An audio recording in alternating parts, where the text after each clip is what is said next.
शकुनी अपनी साजिश के तहत बलराम जी के मन में भीम और श्री कृष्ण के प्रति शंका भरकर वह दुर्योधन को उनका शिष्य बनाकर गदा युद्ध सिखाने के लिए राजी कर लेता है। दुर्योधन विधिवत रूप से बलराम जी को अपना गुरु बनाता है और फिर बलराम जी उसे गदा देकर कहते हैं कि तुम्हारा अध्ययन शीघ्र ही शुरू हो जाएगा शिष्य दुर्योधन। इधर श्री कृष्ण ध्यानमग्न बैठे रहते हैं, तभी रुक्मिणी उनके पास आती है तो श्री कृष्ण आंखें खोले बगैर ही कहते हैं आओ रुक्मिणी। ये सुनकर रुक्मिणी कहती है आपने कैसे जान लिया कि मैं आ गई हूँ। तब श्री कृष्ण कहते हैं कि तुम्हारे नुपुर मुझे बता देते हैं कि तुम आ गई हो। तुम्हारे आते ही मेरे हृदय की स्पंद ने मुझे बता देती है कि रुक्मिणी आ गई है। रुक्मिणी तुम तो मेरी प्राण हो। ये सुनकर रुक्मिणी कहती है बस बस, स्त्री की प्रशंसा करना तो कोई आप ही से सीखे। बचपन में आप जो मक्खन चुराया करते थे उसका अच्छा उपयोग कर रहे हैं आप। मेरे ख्याल से जब आप सत्यभामा के पास जाएंगी तो उसे भी यही कहेंगे कि भामा तुम तो मेरी प्राण हो। ये सुनकर श्री कृष्ण कहते हैं कि कुछ भी कहो रुक्मिणी, स्त्री के पास अनेक गुणों का समुदाय हो फिर भी मत्सर नाम का एक अवगुण रहता ही है। तब रुक्मिणी कहती है बातें बनाने में आप बहुत माहिर हैं, अब बताइए किसका ध्यान कर रहे थे आप। तब श्री कृष्ण कहते हैं कि मैं तो शकुनी मामा की लीला देखकर मुस्कुरा रहा था रुक्मिणी पूछती है क्या किया है उन्होंने। इस पर श्री कृष्ण कहते हैं कि उन्होंने हमारे भोल भाले दाऊ भैया पर ऐसा पास फेंका है कि पूछो मत रुक्मिणी। उन्हें तो मनचाहा दान भी मिल गया है, बहुत तेज है मामा श्री। इस पर रुक्मिणी कहती है मैं कुछ समझी नहीं। तब श्री कृष्ण कहते हैं कि उन्होंने ऐसा पासा फेंका है कि बलराम भैया ने दुर्योधन को अपना शिष्य बना लिया है। भाई भाई में दरार पैदा करने के लिए जो कुटिल चाल शकुनी ने कौरवों और पांडवों के बीच चली थी और आज फिर उसने वही चाल कृष्ण और बलराम के बीच चली है और मेरे भोल भाले दाऊ भैया उसकी बातों में आकर उसकी चाल में फंस गए हैं रुक्मिणी। तब रुक्मिणी उनके पास आकर कहती है चाल तो आप भी कमाल की चलते हैं, आप तो अंतर्यामी हैं, मेरे ख्याल से आपने भी कोई चाल चली होगी। ये सुनकर श्री कृष्ण हंस देते हैं। तब रुक्मिणी कहती है अब आपको राजनीति की तरफ थोड़ा कम और अपनी बहन सुभद्रा पर थोड़ा ज्यादा ध्यान देना चाहिए। वह जवान हो गई है, हमें उसका विवाह कर देना चाहिए। आप उसके लिए कोई अच्छा सा वर ढूंढ लीजिए। ये सुनकर श्री कृष्ण कहते हैं कि उसके लिए वर ढूंढने की आवश्यकता ही नहीं पड़ेगी, वो स्वयं ही चला आएगा। तभी बाहर ढोल नगाड़े के साथ किसी के आने का स्वर सुनाई देता है तो रुक्मिणी गैलरी में जाकर देखती है और कहती है अरे अर्जुन आ रहे हैं। तब श्री कृष्ण भी देखने लगते हैं। फिर रुक्मिणी कहती है अब आपकी चाल मेरी समझ में आ गई कन्हैया। तब श्री कृष्ण कहते हैं कौन सी चाल। यही अर्जुन को द्वारिका ले आने की। आप हमेशा सबसे 100 कदम आगे रहते हैं लेकिन दिखावा ऐसा करते हैं जैसे आप कुछ जानते ही नहीं। कदाचित इसी कारण आप कह रहे थे कि सुभद्रा के लिए वर ढूंढने की कोई आवश्यकता नहीं है, वर स्वयं ही द्वारिका चला आएगा। फिर दोनों मिलकर अर्जुन का स्वागत करते हैं। फिर श्री कृष्ण कहते हैं बहुत देर कर दी तुमने, मैं कब से तुम्हारी प्रतीक्षा कर रहा हूँ, कहाँ गए थे। तब अर्जुन कहता है कि शिकार खेलने गया था, कल फिर जाऊंगा। फिर अर्जुन रुक्मिणी भाभी को प्रणाम करता है और अंत में पूछता है मधुसूदन बलराम भैया का क्या हाल चाल है। तब श्री कृष्ण कहते हैं कि सुना है कि वो हस्तिनापुर चले गए हैं। ये सुनकर अर्जुन कहता है हस्तिनापुर। इस पर श्री कृष्ण कहते हैं हाँ हस्तिनापुर, दुर्योधन को उन्होंने अपना शिष्य बना लिया है। ये सुनकर अर्जुन चौंक जाता है। तब श्री कृष्ण कहते हैं और वो उसे गदा चलाना सिखा रहे हैं। अर्जुन आश्चर्य से कहता है अच्छा। उधर बलराम जी अखाड़े में उतरकर दुर्योधन को गदा चलाना सिखाते हैं। शकुनी सहित हस्तिनापुर के कई लोग ये देख रहे होते हैं। बलराम जी दुर्योधन को गदा युद्ध के कई गुर रहस्य बताते हैं। दुर्योधन को वे कई तरह के दांव पेंच बताते हैं और कहते हैं कि बहुत जल्द ही तुम दुनिया के सर्वश्रेष्ठ गदाधर बन जाओगे। फिर वे उन्हें आशीर्वाद देकर चले जाते हैं। बाद में शकुनी कहता है, आज मैं बहुत प्रसन्न हूँ दुर्योधन, क्योंकि तुमने आधी लड़ाई तो जीत ली है। तब दुर्योधन कहता है कि अब मैं इस गदा से उन 5 पांडवों को चकनाचूर करके आधी लड़ाई भी जीत लूंगा।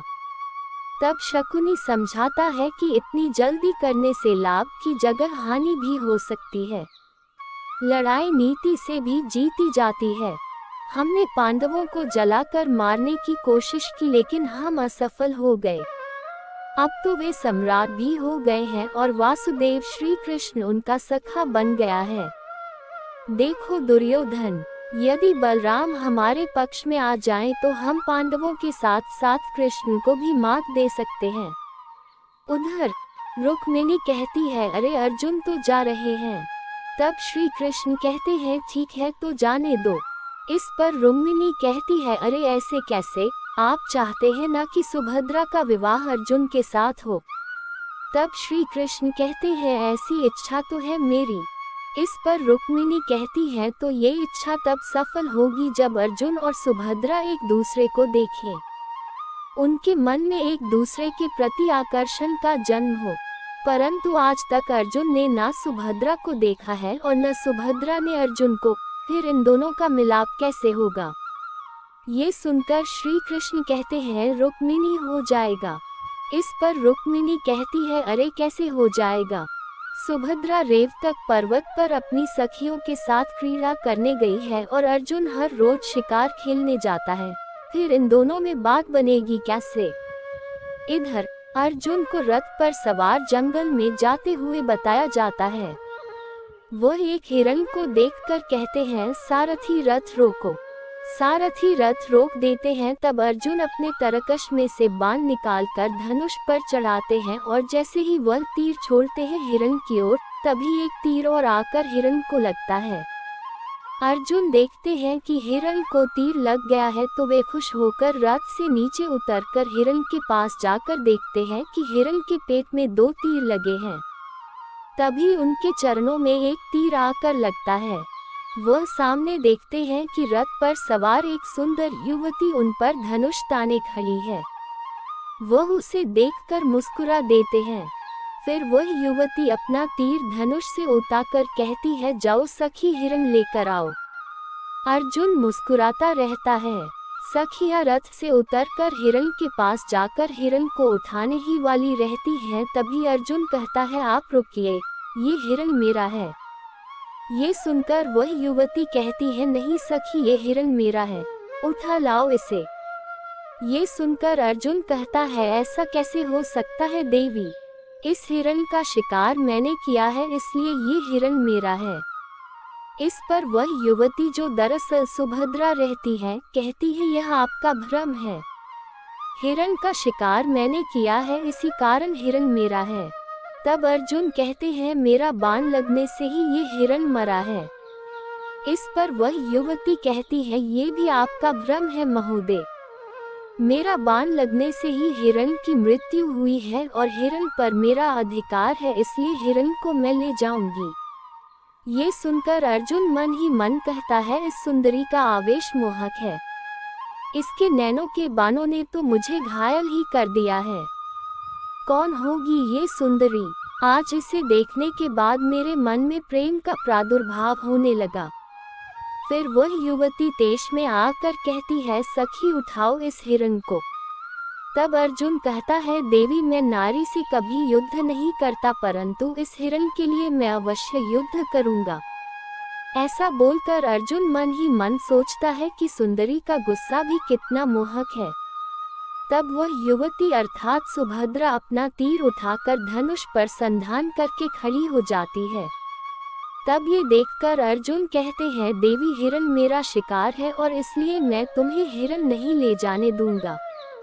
तब अर्जुन भी अपने तरकश से तीर निकालने ही वाला रहता है, तभी सुभद्रा अपनी तीर छोड़ देती है जो सीधा उसके तरकश पर जाकर लगाता है और अर्जुन का तरकश नीचे गिर पड़ता है।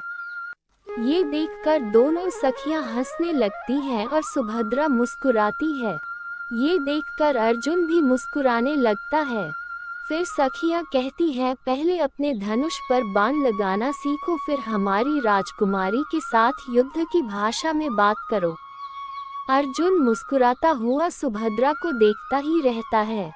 फिर सखियां कहती हैं कि आप तो द्वारिका के वासी नहीं लगते, शायद इसलिए आपसे हमारी राजकुमारी को चुनौती देने की भूल हो गई।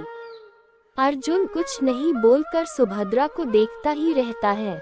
तब सुभद्रा सोचती है इसको क्या हुआ। फिर एक सखी कहती है, अरे धनुधारी अर्जुन का नाम नहीं सुना कभी। तब अर्जुन कहता है, अर्जुन? कौन अर्जुन? तब वह सखी कहती है, अर्जुन नहीं मालूम आपको, इस जगत का श्रेष्ठ धनुर्धर शत्रुंजय अर्जुन, वो भी हमारी राजकुमारी के सामने टिक ना सकेगा, फिर तुम किस खेत की मूली हो। ऐसा कहकर सखियां हंसने लगती है तो सुभद्रा भी हंसने लगती है। तब अर्जुन कहता है, अच्छा देवी, फिर ये हिरण आप ही का है। ये सुनकर सुभद्रा प्रसन्न होकर कहती है, सखी हिरण को उठा लाओ। फिर वे सखियां हिरण को उठाकर रथ में डालती हैं और फिर रथ धीरे धीरे आगे बढ़ने लगता है। अर्जुन पीछे खड़ा रथ को देखता रहता है। फिर अर्जुन अपना तरकश कंधे पर रखता है, तभी वह देखता है कि रथ पर सवार सुभद्रा की चुनरी उड़कर आसमान में चली जाती है। तत्क्षण अर्जुन अपनी तीर निकालता है और छोड़ देता है। वह तीर उस चुनरी को पकड़कर सुभद्रा की ओर उसके रथ पर आकर लग जाता है। सुभद्रा ये देखकर आश्चर्य करने लगती है और खुश हो जाती है। फिर वह अर्जुन की ओर प्रेमपूर्ण तरीके से देखती है। अर्जुन भी देखता है। तब सुभद्रा रथ में लगे तीर को निकालकर उस पर लटकी अपनी चुनरी को देखती है कि कहीं उसमें छेद तो नहीं हुआ, लेकिन ऐसा नहीं रहता है। तब वह पुनः अर्जुन की ओर देखती है तो अर्जुन मुस्कुरा रहा होता है। फिर रथ वहां से चला जाता है। महल में आने के बाद रुक्मिणी हंसते हुए पूछती है, देवर जी, हमने सुना है कि एक लड़की ने आपको पराजित कर दिया। ये सुनकर अर्जुन शर्मा जाता है। तब श्री कृष्ण कहते हैं, ये मैं क्या सुन रहा हूँ पार्थ। तभी रुक्मिणी पूछती है, हाँ तो देवर जी कैसे पराजित हुए आप, क्या वो सुंदर थी? इस पर अर्जुन कहता है, हाँ भाभी बहुत। ये सुनकर श्री कृष्ण मुस्कुराकर कहते हैं, हूँ। फिर रुक्मिणी कहती है, अब पता चला कि बाणों से आप कभी घायल नहीं होते, मगर सुंदरी की नजरों से जो तीर चलते हैं उससे आप अवश्य घायल होते हैं। ये सुनकर अर्जुन को लाज आ जाती है। फिर रुक्मिणी और श्री कृष्ण हंसने लगते हैं। फिर अर्जुन बताता है कि संभवतः रेवतक पर्वत पर जो उत्सव मनाया जा रहा है उसके लिए किसी प्रदेश की राजकुमारी आ गई है। दूसरी ओर सुभद्रा जब लौट रही होती है तब रास्ते में एक पागल हाथी उसके रथ पर आक्रमण कर देता है और रोने चीखने की आवाज आती है। तब रुक्मिणी, कृष्ण और अर्जुन गैलरी में आकर देखते हैं तो उन्हें पता चलता है। अर्जुन सुभद्रा को देखकर गैलरी से ही उसे बचाने के लिए कूद पड़ता है और हाथी के चारों ओर अपने बाणों का पिंजरा बना देता है। सुभद्रा ये देखकर आश्चर्य करने लगती है। तब अर्जुन कहता है कि आपनी सखियां तो मुझे धनुष पर बाण लगाने का सीखने का कह रही थी। सुभद्रा उठकर वहां से पुनः रथ पर सवार होकर चली जाती है। महल में जाकर वह रुक्मिणी के गले लगती है और श्री कृष्ण से कहती है, क्या भैया वहां मेरे प्राण संकट में थे और आप दर्शक बनकर खड़े देख रहे थे? इस पर श्री कृष्ण कहते हैं कि कभी कभी दर्शक बनने में भी एक आनंद मिलता है। इस पर सुभद्रा कहती है, यदि उस हाथी ने मुझे उठाकर फेंक दिया होता तो। तब रुक्मिणी कहती है, देखो सुभद्रा, तुम्हारे भैया ये जानते थे कि हाथी तुम्हारी छाया को भी स्पर्श नहीं कर सकेगा। इस पर सुभद्रा कहती है, वो कैसे? तब रुक्मिणी कहती है, क्योंकि तुम्हारी रक्षा करने के लिए अजय धनुर्धर पार्थ जो थे ये सुनकर सुभद्रा चौंक जाती है और कहती है अर्थात कुंती पुत्री अर्जुन। इस पर रुक्मिणी कहती है हाँ सुभद्रा, तीनों लोक में जिसकी बराबरी करने वाला कोई नहीं है वही कुंती पुत्र अर्जुन। ये सुनकर सुभद्रा अति प्रसन्न हो जाती है और तभी अर्जुन वहां पहुंचते हैं तो दोनों एक दूसरे को देखते रहते हैं। फिर श्री कृष्ण और रुक्मिणी दोनों अर्जुन का परिचय सुभद्रा से कराकर कहते हैं ये मेरी बहन सुभद्रा है। ये सुनकर अर्जुन चौंक जाता है। फिर सुभद्रा और अर्जुन दोनों में मन ही मन प्रेम हो जाता है। सुभद्रा वहां से शर्मा कर चली जाती है। इधर शकुनी बताता है दुर्योधन को अपनी अगली चाल। वह कहता है कि बलराम को पुनर्तः अपने पक्ष में करना जरूरी है, इसके लिए उनकी बहन सुभद्रा से तुम्हारा विवाह होना बहुत आवश्यक है भांजे। अब हमें बलराम भैया को इसके लिए मनाना होगा भांजे। और मेरे गुप्तचरों से खबर मिली है कि अर्जुन द्वारिका गया है तो निश्चित ही कृष्ण को ही चाल चलेगा। अर्जुन को विवाह सुभद्रा से हो इससे पहले ही हमें कुछ करना होगा भांजे। इधर अर्जुन और सुभद्रा में प्यार परवान चढ़ जाता है। अर्जुन इस असमंजस में रहता है कि अब मैं ये बात श्री कृष्ण से कैसे कहूँ। उधर शकुनी और दुर्योधन बलराम के साथ पासे खेलते हैं। इस दौरान दोनों खूब प्रशंसा करते हैं। फिर बलराम से पासे के खेल में शकुनी हार जाता है। बलराम इसके बाद जब वहां से अपने शयन कक्ष में सोने चले जाते हैं तब शकुनी से दुर्योधन कहता है कि मामाश्री आप तो बलराम से हार गए। तब शकुनी कहता है भांजे मुझे तो इस हार में तुम्हारे विवाह की शहनाई सुनाई दे रही है। बलराम को मैं हर प्रकार से प्रसन्न रखना चाहता हूँ क्योंकि मैं चाहता हूँ कि मैं जब सुभद्रा के विवाह के लिए बलराम के साथ युद्ध खेलूं तो जीत हमारी ही होनी चाहिए भांजे। हाँ। उधर श्री कृष्ण अपनी बांसुरी की धुन छेड़ते हैं और इधर बलराम ये धुन सुनकर नींद से जाग जाते हैं। उन्हें चारों ओर बांसुरी सुनाई देती है। वह कहते हैं ये तो मेरे कन्हैया की मुरली की आवाज है। फिर वह दीपक का थाल उठाकर दूसरे कक्ष में जाते हैं तो उन्हें बांसुरी बजाते हुए श्री कृष्ण नजर आते हैं। बलराम उन्हें देखकर प्रसन्न हो जाते हैं। फिर वह कृष्ण के पास जाकर दीपक की थाल को एक ओर रख देते हैं और श्री कृष्ण के पास जाकर खड़े हो जाते हैं। फिर बलराम कहते हैं कन्हैया। तब श्री कृष्ण बांसुरी बजाना छोड़कर बलराम से कहते हैं प्रणाम दाऊ भैया। बलराम कहते हैं आयुष्मान भव कन्हैया, तुम्हें यहाँ देखकर अति प्रसन्न हूँ कन्हैया। इस पर श्री कृष्ण कहते हैं मैं भी आपसे मिलकर अति प्रसन्न हूँ दाऊ भैया। कितने दिन हो गए मेरी और आपकी भेंट नहीं हुई। जब से आप द्वारिका छोड़कर आए हैं तब से ऐसा लग रहा है जैसे द्वारिका शरीरहीन हो गई है लेकिन उसमें उसकी आत्मा नहीं है। दाऊ भैया कहीं ऐसा तो नहीं कि आप मुझसे असंतुष्ट हैं। रेवती भाभी आपका इंतजार कर रही है दाऊ भैया। आप द्वारिका कब लौटे दाऊ भैया। इस तरह श्री कृष्ण दाऊ भैया से द्वारिका लौटने का आग्रह करते हैं। तब बलराम जी कहते हैं दुर्योधन की शिक्षा पूर्ण होते ही मैं लौट आऊंगा कन्हैया। इस पर श्री कृष्ण कहते हैं ठीक है दाऊ भैया। फिर बलराम कहते हैं एक बार फिर से तुम अपनी मुरली सुना दो, बहुत दिन हुए तुम्हारी मुरली सुने। तब श्री कृष्ण पुनः मुरली बजाने लग जाते हैं। फिर दाऊ भैया मुरली की धुन में गुम होकर आंखें बंद करके मगन हो जाते हैं। तभी कुछ देर बाद मुरली की धुन बंद होती है तो उनकी आंखें खुली है और वो देखते हैं कि कन्हैया तो नहीं है। वे पुकारने लगते हैं कन्हैया कन्हैया। फिर वे खड़े होकर जोर जोर से कन्हैया कन्हैया पुकारने लगते हैं तो शकुनी आकर पूछता है दाऊजी इतनी रात गए आप किसे पुकार रहे हैं। इस पर बलराम कहते हैं शकुनी मामा यहाँ कन्हैया आया था। इस पर शकुनी हंसते हुए कहता है कि दाऊजी आपको कोई भ्रम हुआ होगा, वासुदेव तो द्वारिका में है।